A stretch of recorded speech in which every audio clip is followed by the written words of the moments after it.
Now, iris scanners will become the norm in smartphones within 2 years. American firm Eyelock has teamed with Qualcomm to integrate iris recognition software into smartphone processors. It assesses about 240 characteristics of a given eye and can function at a distance of 60 centimeters. An infrared sensor means it can work if the user is wearing sunglasses. It is also able to distinguish between a live eye and one printed on a paper. Now, the company believes the technology could be used in bank transactions and purchases via smartphone.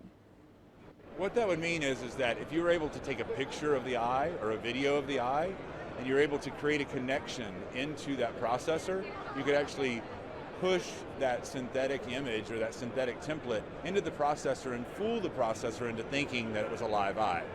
So by creating that secure connection, we stop that from happening. In the next 2 years, every smartphone in the world is going to have a biometric on it. And we believe it's going to have a combination of fingerprint and iris because they make a natural mesh. Well, let's get an update on what's going on at the Mobile World Congress. Dan Williams is joining us now in Barcelona. Dan, as always, welcome to the show. Now, as we heard there, iris scanners will become the norm in smartphones within about 2 years. What are some of the exciting new tech we're seeing coming out of that conference today? That's right. There's a mind-boggling amount of new technology that is either being released or is being developed, and we get to see a few of those things over the course of this week here in Barcelona. Of course, a lot of the headlines, if you like, are grabbed by the various devices that are released, various mobile devices that we've seen released over the last couple of days. But of course, it's when you see some of this future tech where you realize just exactly where this world could well be going. I went to the BMW stand here today, and of course BMW, a car maker, not a mobile phone maker, but this is where these worlds are starting to collide. And I saw how using your smartphone, your smartwatch, you can then take your car out of the garage. You can then park the car afterwards as well, just by wafting your wrist in the general direction of the garage. And this is in a way perhaps a step towards fully autonomous driving that we expect to become more of a reality in the next 3 or 4 years.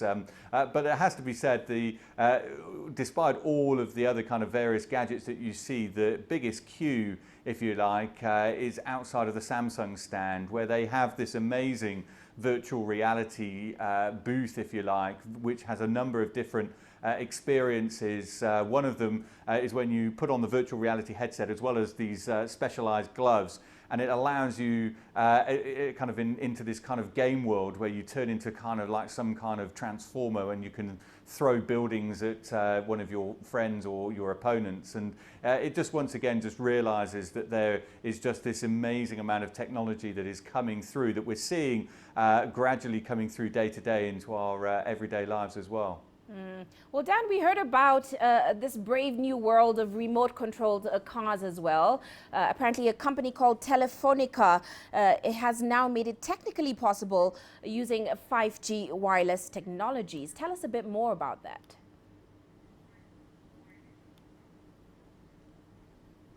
Yeah, this is an incredible element as well, and it has to be said that although 5G is still some years away and we still have no real definition as to what 5G will actually will amount to, but this is this incredible thing through Telefonica that allows you to, using a virtual reality headset, allow you to drive this truck, which could be 70 odd miles away. This one, the particular one, is set up in Tarragona and allows you to virtually control this truck all this distance away using, again, this 5G technology.